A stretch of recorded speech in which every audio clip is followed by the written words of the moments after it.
exhibit comes to us from Japan and Mr. Masaru Emoto. Mr. Emoto became terribly interested in the molecular structure of water and what affects it.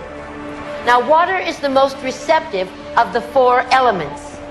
Mr. Emoto thought perhaps it would respond to non-physical events. So he set up a series of studies, applied mental stimuli, and photographed it with a microscope.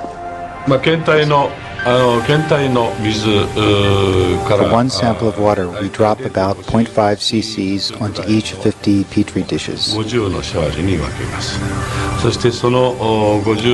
Then we take those 50 petri dishes and freeze them in a freezer at minus 25 degrees Celsius for about 3 hours. We take those frozen samples into a refrigerator that is set at minus 5 degrees Celsius, where a microscope with a camera is set up.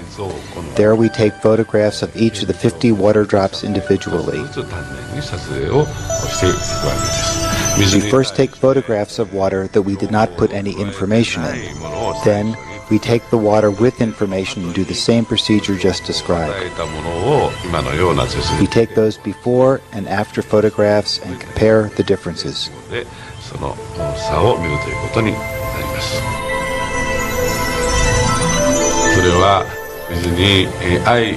When we projected the feeling of love and thanks to water, it made the most beautiful crystal. At times like this, I think water is at peace. This first picture is a picture of water from the Fujiwara Dam. And this picture is the same water after receiving a blessing from a Zen Buddhist monk. Now, in this next series of pictures, Mr. Emoto printed out words, taped them to bottles of distilled water, and left them out overnight. This first photograph is a picture of the pure distilled water, just the essence of itself. These subsequent photographs, as you can see, are each different. This is the chi of love. And we move along here to thank you. And you can see where he taped that to this bottle here.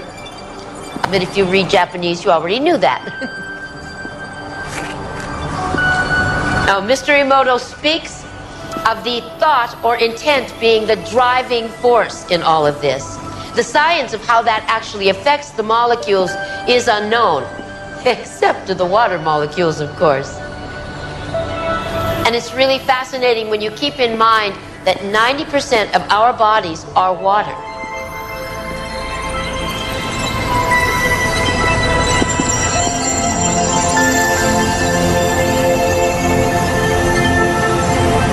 Makes you wonder, doesn't it? If thoughts can do that to water, imagine what our thoughts can do to us.